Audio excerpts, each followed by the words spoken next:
Today marks a somber milestone in the search for missing mother Jennifer Dulos. She hasn't been seen or heard from in 2 years today. Jennifer was the mother of 5 young children and was going through a contentious divorce when she disappeared. Her family has released a statement marking year 2 without Jennifer. And while the search for her continues, several women who didn't know her personally are making sure we don't forget her name or their calls for justice for Jennifer.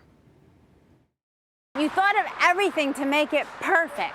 What do you think? It's perfect. With purple ribbons and flowers, cards and banners. There's Jennifer Dulos, Alice, Marin. This group of women are back to make sure the memory of Jennifer Dulos lives on. Last year started this memorial, and we have a small group of us on Facebook who feel very passionate about honoring Jennifer, an amazing mother and daughter and wife, just truly a beautiful soul.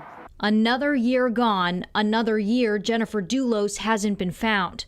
Jennifer dropping her children off at school on May 24, 2019, never to be seen again.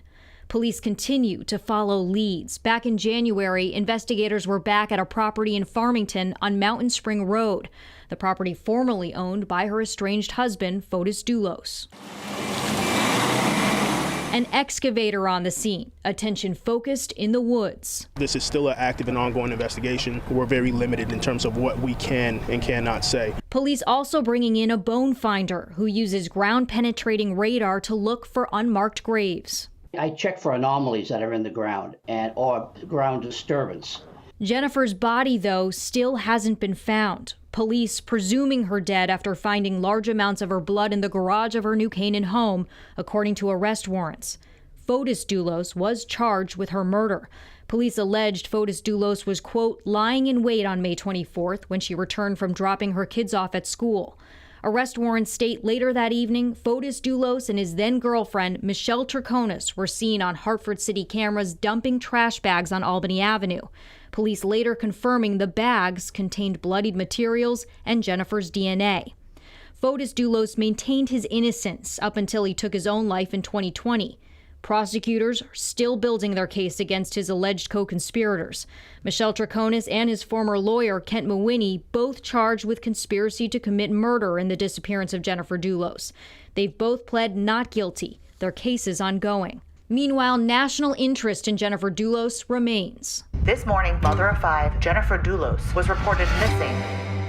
Lifetime set to air a movie called Gone Mom, the disappearance of Jennifer Dulos on June 5th. Based on a true story. You need to find her husband. That shook the nation. Whatever happened to Jennifer, he is behind it. The intrigue and focus on Jennifer's case also prompting calls for change at Connecticut's Capitol. Senator Alex Kasser introducing a bill nicknamed Jennifer's Law last week. We're in a pivotal moment right now where everybody recognizes, hopefully everybody recognizes, domestic violence is a public health crisis. It's named after Jennifer Dulos, as well as Jennifer Magnano, who was killed in 2007 by her estranged husband in front of their children. The law would expand the definition of domestic violence to include abuses like isolation, intimidation, stalking, and financial control. Our understanding of domestic violence has to be updated. 90% of abuse is not physical, but it's the non-physical abuse that predicts violence. Shannon Watts, Nicole Brown Simpson. Back at the memorial, purple ribbons with the names of other women who lost their lives. Just added Jessica Edwards, the South Windsor mother recently killed, police saying her husband confessed to the crime. We do this for them as well. This group united with their call, Justice for Jennifer. I think that is the greatest way to honor her, by keeping her memory alive, inciting change, and just putting out good, because that's what she was. She was just good.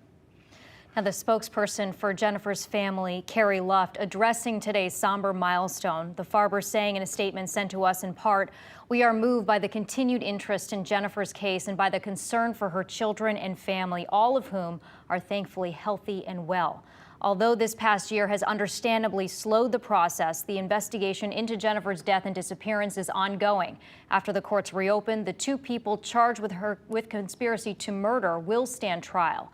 We remain extremely grateful to the Connecticut State Police, New Canaan Police, and other law enforcement organizations that have worked to bring closure to Jennifer's case.